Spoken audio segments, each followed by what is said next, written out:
Hi friends, మనం TET క్లాస్లో భాగంగా నిన్న 6th క్లాస్ ఇంగ్లీష్ టెక్స్ట్ బుక్లో ఉన్న ఫస్ట్ లెసన్ అయిన హూ డిడ్ ప్యాట్రిక్స్ హోంవర్క్ అనే లెసన్లో ఉన్న గ్రామర్ పాయింట్స్ని మనం డిస్కస్ చేయడం జరిగింది.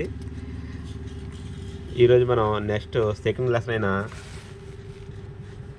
How the dog found himself a new master అనే లెసన్ యొక్క గ్రామర్ పాయింట్లని డిస్కస్ చేద్దాం. అయితే మీరు ఇక్కడ అబ్జర్వ్ చేయవలసింది ఏంటంటే, ఇక్కడ ప్రతి లెసన్లో ఉన్న గ్లాజరీని మనం ఏ విధంగా చూడాలంటే, గ్లాజరీలో ఉన్న ప్రతి వర్డ్ యొక్క మీనింగ్ చూడాలి. అదేవిధంగా ఆ మీనింగ్కి ఆపోజిట్ వర్డ్ ఏమై ఉంటుందో అనేది తెలుసుకోవడానికి ప్రయత్నం చేయాలి. గూగుల్లో సెర్చ్ చేసి కానీ, లేకపోతే డిక్షనరీ ఉంటే డిక్షనరీలో కానీ ప్రతి వర్డ్ యొక్క మీనింగ్తో పాటు ఆ వర్డ్ యొక్క ఆపోజిట్ వర్డ్ కూడా తెలుసుకోవడానికి ప్రయత్నించండి. ఎందుకంటే మ్యాక్సిమం గ్లాజరీలో ఉన్న వర్డ్ నుంచే మనకి ఎగ్జామ్స్లో ఆపోజిట్ వర్డ్స్ ఆడడానికి అవకాశం ఉంటుంది. అంతేకాకుండా ఈ గ్లాజరీలో ఉన్న ప్రతి వర్డ్ యొక్క స్పెల్లింగ్ కూడా ఒకసారి ప్రయత్నించండి చూడకుండా రాయడానికి. ఆ విధంగా మనం చదివినప్పటికీ కూడా స్పెల్లింగ్లో తప్పు చేయడానికి ప్రధాన కారణం ఏంటంటే మనం ప్రాక్టీస్ చేయం. కాబట్టి ఒకసారి మీరు చదివింది ప్రతి వర్డ్ యొక్క స్పెల్లింగ్ చూడకుండా రాయడానికి ప్రయత్నించండి. అప్పుడు మాత్రమే మనం స్పెల్లింగ్లో మంచి పట్టు సాధించి స్పెల్లింగ్లు కరెక్ట్గా మనం ఎగ్జామ్లో గుర్తించగలం. కాబట్టి ఈ 3 విషయాలను మీరు గుర్తుంచుకున్నట్లయితే మీరు ఈజీగా మీనింగు, ఆపోజిట్ వర్డ్స్, అదేవిధంగా స్పెల్లింగ్ని ఈజీగా చేయడానికి అవకాశం ఉంటుంది. అయితే ఇప్పుడు నెక్స్ట్ మనం ఏంటంటే 6th క్లాస్లో ఉన్న second lesson how the dog found himself a new master అనే లెసన్ యొక్క గ్రామర్ పాయింట్ని డిస్కస్ చేద్దాం. ఫస్ట్గా మనం మొదటిగా ఈ గ్లాజరీని చూద్దాం. ఉదాహరణకి ఇక్కడ చూసుకుంటే ఫస్ట్ది ఇల్ ప్లీజ్డ్ అనే వర్డ్ యొక్క మీనింగ్ నాట్ హ్యాపీ. దీనికి మనం ఆపోజిట్ వర్డ్ తీసుకుంటే ఏమవుద్ది? నాట్ హ్యాపీ ఉంది కాబట్టి ఆపోజిట్ వర్డ్ హ్యాపీ లేదా గుడ్ లేదా వెల్, ఇటువంటి సినోనిమ్స్ అనేవి దీనికి ఆపోజిట్ వర్డ్కి రావడానికి అవకాశం ఉంది. కాబట్టి ఆ విధంగా మనం ప్రయత్నం చేయాలి. నెక్స్ట్ వర్డ్ ఏంటంటే ఫ్రైటెన్డ్. దీనికి మీనింగ్ ఏంటంటే ఫిల్డ్ విత్ ఫియర్. కాబట్టి దీనికి ఆపోజిట్ వర్డ్ ఏముంటుంది? కొంచెం ఆలోచించండి. ఫియర్ ఉంది కాబట్టి మనకి ఆపోజిట్ వర్డ్ ఏమవుతుంది? బ్రేవ్ అనే మీనింగ్తో వచ్చే వర్డ్స్ అన్నీ కూడా మనకి ఆపోజిట్ వర్డ్స్గా రావడానికి అవకాశం ఉంటుంది. ఆ విధంగా మనం మీనింగ్ చదివేటప్పుడే ఆపోజిట్ వర్డ్స్ కూడా మనం అక్కడ ఫ్రేమ్ చేసుకునే విధంగా చదవండి. నెక్స్ట్ థర్డ్ వర్డ్ ఏంటంటే సెట్అవుట్. సెట్అవుట్ మీన్స్ ఏంటంటే స్టార్టెడ్, బయలుదేరును. అయితే ఇక్కడ మనం గమనించవలసిన విషయం ఏంటంటే, ఇక్కడ ఈ సెట్అవుట్ అనే పదాన్ని ఒక ఫ్రేజ్గా కూడా ఉపయోగిస్తాం. కాబట్టి మనం ఇక్కడ ఫ్రేజ్కి కూడా మనం దీని నుంచి తెలుసుకోవచ్చు. ఈ సెట్అవుట్ని ఫ్రేజ్గా మనం ఉపయోగిస్తాం కాబట్టి ఈ సెట్అవుట్ ఫ్రేజ్ కూడా మనం ఈ సెట్అవుట్తో ఏ విధంగా ఫ్రేజ్ని తయారు చేస్తామని కూడా మీరు ఒకసారి ట్రై చేయండి. నెక్స్ట్ కిన్స్మ్యాన్. కిన్స్మ్యాన్ అంటే అర్థం ఏంటి?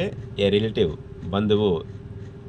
ఇక్కడ మనం చూసుకుంటే ఈ టెక్స్ట్ బుక్లో మనకి ఇబ్బంది లేకుండా వాడు ఏం చేశాడంటే ఆ వర్డ్ పక్కనే తెలుగు పదం తెలుగు అర్థం కూడా ఇవ్వడం జరిగింది. కాబట్టి మనం ఈజీగా వాటిని గుర్తించడానికి అవకాశం ఉంది. నెక్స్ట్ ఏంటంటే వెంటాన్. ఇది కూడా మనకి ఒక ఫ్రేజ్గా ఉపయోగిస్తాం. వెంటాన్కి మీనింగ్ ఏంటంటే కంటిన్యూడ్, కొనసాగించును. దీనికి ఆపోజిట్ వర్డ్ ట్రై చేయండి. వెంటాన్ అంటే కంటిన్యూ, కొనసాగించడం. ఆపోజిట్ వర్డ్ ఏమవుద్ది? ఎండ్, ముగించడం అనే పదంతో వస్తుంది. అలా ఆలోచించండి. నెక్స్ట్ మీనింగ్ వర్డ్ ఏంటంటే కమ్ ఓవర్ యూ. దీనికి మీనింగ్ ఏంటి? ఎఫెక్టెడ్ యూ, నీలో ఏం మార్పు వచ్చింది. ఇది కొత్త పదం కదా, మనకి కొంత తెలియదు. కాబట్టి ఈ విధంగా కొత్త పదాలు ఏమైనా ఉంటే వాటి మీద కొంచెం ఎక్కువ ఫోకస్ పెట్టండి. Next word readily.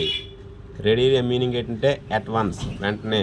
ఇది కూడా ఒక మనకి కొత్తగా ఉంది కదా. రెడీలీ అంటే మనం సాధారణంగా మామూలు అనుకుంటాం, కానీ ఏంటి దీని అర్థం ఏంటి? అట్ వన్స్, వెంటనే అనే అర్థంలో కూడా ఉపయోగిస్తారట. నెక్స్ట్ మీనింగ్ ఏంటంటే ఈట్ అవర్ ఫిల్. దీని మీనింగ్ ఏంటంటే ఈట్ బెల్లీ ఫుల్, కడుపు నిండా తిను. దీన్ని కూడా మనం ఒక ఫ్రేజ్గా ఉపయోగిస్తాం, ఈట్ అవర్ ఫిల్ అనేది. కాబట్టి ఈ ఫ్రేజ్ వర్డ్ యొక్క మీనింగ్ని మీకు సందర్భంలో వచ్చే విధంగా ట్రై చేయండి. Next hastily. మీనింగ్ అయితే హరీడ్లీ. ఈ హరీడ్లీ ఒక ఏంటంటే మీకు స్పెల్లింగ్ ఆడడానికి అవకాశం ఉంటుంది. కాబట్టి HURRIEDLY. కాబట్టి ఈ స్పెల్లింగ్ రావడానికి అవకాశం ఉంది. కాబట్టి ఇటువంటి కొంచెం ఫోకస్గా చదివి ఒకసారి ప్రాక్టీస్ చేయండి. Next word panic. పానిక్ అంటే మీ అర్థం ఏంటంటే ఫీర్ ఆర్ కన్ఫ్యూజన్, గందరగోళం. నెక్స్ట్ వర్డ్ ఏంటంటే stay with. Stay with means live with, కలిసి నివసించు అని మీనింగ్ వస్తుంది. ఇది కూడా ఒక మంచి మీనింగ్ వర్డ్. నెక్స్ట్ ఏంటంటే బేర్. బేర్ అంటే అర్థం ఏంటంటే అన్కవర్డ్, బోడిగా ఉన్న. దీనికి ఆపోజిట్ వర్డ్ చూసుకుంటే ఏమవుతుంది, కవర్డ్ అని కూడా మీనింగ్ వస్తుంది. కాబట్టి ఆ విధంగా ఆలోచించండి. నెక్స్ట్ ఏంటంటే క్లిఫ్. క్లిఫ్కి మీనింగ్ ఏంటంటే ఏ స్టీప్ హై రాక్, నిట్రగంగా ఉన్న కొండవాళ్ళు అని అర్థం వస్తుంది. నెక్స్ట్ ఏంటంటే బ్యాక్ అవే. బ్యాక్ అవే అంటే అర్థం ఏంటి, గో బ్యాక్, వెనుదిరిగిపోవు. ఇది కూడా ఒక ఫ్రేజ్. కాబట్టి ఫ్రేజ్ సందర్భంగా ఉపయోగించవచ్చు. కాబట్టి దీన్ని కూడా ఒక ఫ్రేజ్గా మీరు ట్రై చేయండి. మీకు ఒకవేళ డిక్షనరీ కానీ ఉంటే ట్రై చేయండి. నెక్స్ట్ ఏంటంటే లోయల్. లోయల్ అంటే ఏంటి, ఫెయిత్ఫుల్, విశ్వాసం గల అని మీనింగ్ వస్తుంది. కాబట్టి దీనికి ఏంటంటే ఆపోజిట్ ఏమవుతుంది, లోయల్కి డిస్లోయల్ అనే ఆపోజిట్ కూడా వస్తుంది. నెక్స్ట్ ఏంటంటే గ్లాజరీ అయిపోయింది. నెక్స్ట్ మనం చూసుకుంటే ఎక్సర్సైజ్ ఏంటంటే వర్కింగ్ విత్ లాంగ్వేజ్లో ఏమి ఇచ్చాడంటే ఈ పదాలు సాధారణంగా పదం ఇచ్చాడు, దాన్ని అంటే ఒక సమూహాన్ని ఏ విధంగా పిలుస్తామని ఒక మీనింగ్లో ఇవ్వడం జరిగింది. ఉదాహరణకు చూసుకుంటే ఏ ఫ్లీట్ ఆఫ్ షిప్స్ అంటే కొన్ని షిప్ల యొక్క సమూహాన్ని మనం ఏమంటాం, ఫ్లీట్ అంటాం, FLET ఫ్లీట్. కాబట్టి ఆ విధంగా ఆడడానికి అవకాశం ఉంది. అక్కడ మీకు డైరెక్ట్ బిట్లు ఆడడానికి ఉంది. నెక్స్ట్ ఏంటంటే a bunch of flowers. Flowers యొక్క సమూహాన్ని ఏమంటాం, బంచ్ అంటాం. నెక్స్ట్ ఏంటంటే ఏ బ్రూడ్ ఆఫ్ చిక్స్. కోడి పిల్లల యొక్క సమూహాన్ని ఏమంటాం, ఏ బ్రూడ్ ఆఫ్ చిక్స్ అంటాం. నెక్స్ట్ ఏంటంటే ఏ హెరడ్ ఆఫ్ కాటిల్. ఆవుల యొక్క సమూహాన్ని ఏమంటాం, హెరడ్, HERD, హెరడ్ అంటాం. ఏ హెరడ్ ఆఫ్ కాటిల్ అంటే ఆవుల యొక్క సమూహాన్ని హెరడ్ అంటాం. అదేవిధంగా ఏ బండిల్ ఆఫ్ స్టిక్స్. కొన్ని కట్టెలు లేక పొలాల యొక్క సమూహాన్ని ఏమంటాం, bundle, A bundle of sticks అంటాం. నెక్స్ట్ ఏంటంటే ఏ ఫ్లోక్ ఆఫ్ షీప్. కొన్ని గొర్రెల యొక్క సమూహాన్ని ఏమంటామంటే ఏ ఫ్లోక్ ఆఫ్ షీప్ అంటాం. నెక్స్ట్ ఏంటంటే ఏ స్కూల్ ఆఫ్ ఫిష్. కొన్ని చేపల యొక్క సమూహాన్ని ఏమంటే స్కూల్ అంటాం. చేపల యొక్క సమూహాన్ని ఏమంటాం, స్కూల్ అంటాం. Next a pack of wolves. తోడేళ్ళ యొక్క సమూహాన్ని ఏమంటామంటే ఏ ప్యాక్ అంటాం. ఏ ప్యాక్ ఆఫ్ వోల్స్, తోడేళ్ళ యొక్క సమూహాన్ని ప్యాక్ అంటాం. ఈ విధంగా ఇవన్నీ కూడా మనకి కొత్త పదాలు, కాబట్టి వీటి నుంచి ఇవ్వడానికి అవకాశం ఉంటుంది. కాబట్టి వీటిని జాగ్రత్తగా మీరు చదివి ఎక్కువ ప్రాక్టీస్ చేయండి. నెక్స్ట్ చూస్తుంటే నెక్స్ట్ ఎక్సర్సైజ్ ఏంటంటే ఒక వర్డ్ ఇచ్చాడు, దానిని నౌన్గా మార్చడానికి ఏం కలపాలి అనేది అడిగాడు. దీన్ని కూడా డైరెక్ట్గా మనకి అడగడానికి అవకాశం ఉంది. కాబట్టి చూద్దాం. దీంట్లో చూసుకుంటే ఫస్ట్ పార్ట్ చూసుకుంటే హానెస్ట్ అనే పదాన్ని ఇచ్చి వర్డ్ ఇచ్చి దాన్ని నౌన్గా మార్చమండు. దీనికి నౌన్గా మార్చాలంటే ఏం చేయాలి మనం, హానెస్ట్కి వై చేరిస్తే చాలు, ఇది నౌన్గా మారిపోతుంది. హానెస్టీ, నిజాయితీ అనేది ఒక నౌన్. నెక్స్ట్ కైండ్ అనేది ఒక నౌన్గా మార్చమండు. నౌన్ మార్చాలంటే ఏం చేయాలి, దీనికి కైండ్కి నెస్ అనేది చేర్చాలి. కైండ్నెస్ అనేది ఒక నౌన్. అదేవిధంగా క్రుయల్ని నౌన్గా మార్చాలంటే ఏం చేయాలి మనం, TY చేరిస్తే అది క్రుయాలిటీ అనేది ఒక నౌన్ వర్డ్ అవుతుంది. నెక్స్ట్ ఏంటంటే కామ్ని నౌన్గా చేర్చాలంటే మనం ఏం చేయాలి, నెస్ చేర్చాలి. కామ్నెస్ అనేది ఒక నౌన్. నెక్స్ట్ సాడ్ అనే వర్డ్కి నౌన్గా మార్చాలంటే మనం నెస్ చేర్చాలి. కాబట్టి సాడ్కి నౌన్ ఏమవుతుంది, సాడ్నెస్. నెక్స్ట్ యాక్టివ్కి మనం నౌన్గా మార్చాలంటే ఏం చేయాలి, తీసి ఈ ప్లేస్లో ITY చేర్చాలి. కాబట్టి యాక్టివ్కి నౌన్గా మార్చాలంటే యాక్టివిటీ అవుతుంది. యాక్టివ్ యొక్క నౌన్ వర్డ్ ఏంటంటే యాక్టివిటీ. అదేవిధంగా నెక్స్ట్ ఏంటంటే క్రియేటివ్ అనే దానికి నౌన్ వర్డ్ ఏమవుతుంది, క్రియేటివిటీ. కాబట్టి క్రియేటివ్లో ఉన్న ఈ వర్డ్ని తీసి, ఈ అనే లెటర్ని తీసి ITY చేస్తే దీన్ని క్రియేటివిటీ అనేది ఇక్కడ క్రియేటివ్ యొక్క నౌన్ వర్డ్ అవుతుంది.